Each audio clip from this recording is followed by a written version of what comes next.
হাই আজি বনাম tasty and healthy আটা নুডলছ তাৰ কাৰণে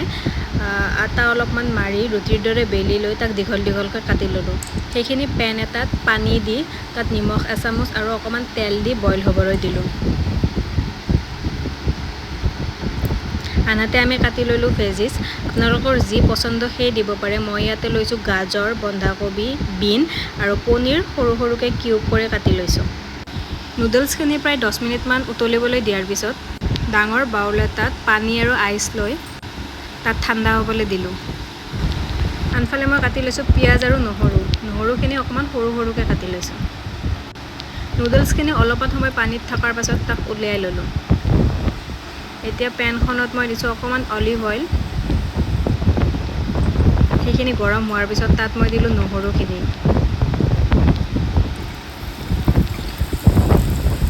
নহৰুখিনি অকণমান গোল্ডেন ব্ৰাউন হোৱাৰ লগে লগে তাত মই এড কৰিম ভেজিছখিনি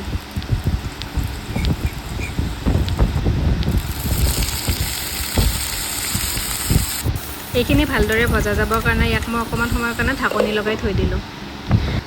আনফালে অন্য এটা বাউলত আমি ল'লোঁ অকণমান চয়া চচ অলপ টমেটো চচ অকণমান চেজৱান চচ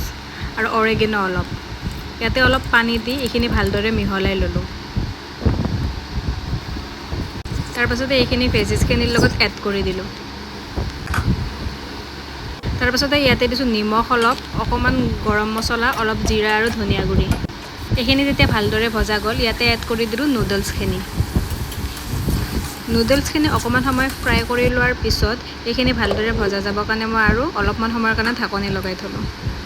তাৰপাছতে এয়া মই এড কৰিছোঁ চুইট কৰ্ণ আৰু এয়া দিছোঁ কেঁচা জলকীয়া সৰু সৰুকৈ কাটি লগতে দিছোঁ ধনিয়া তাৰপাছতে মই পেন এখনত বাদাম কেইটামান ৰোষ্ট কৰি ল'লোঁ আৰু সেইখিনিও নুডলছখিনিৰ ওপৰত দি দিলোঁ এয়া ৰেডি হৈ গ'ল আমাৰ টেষ্টি এণ্ড হেল্ডি আটা নুডলছ আজিলৈ বাই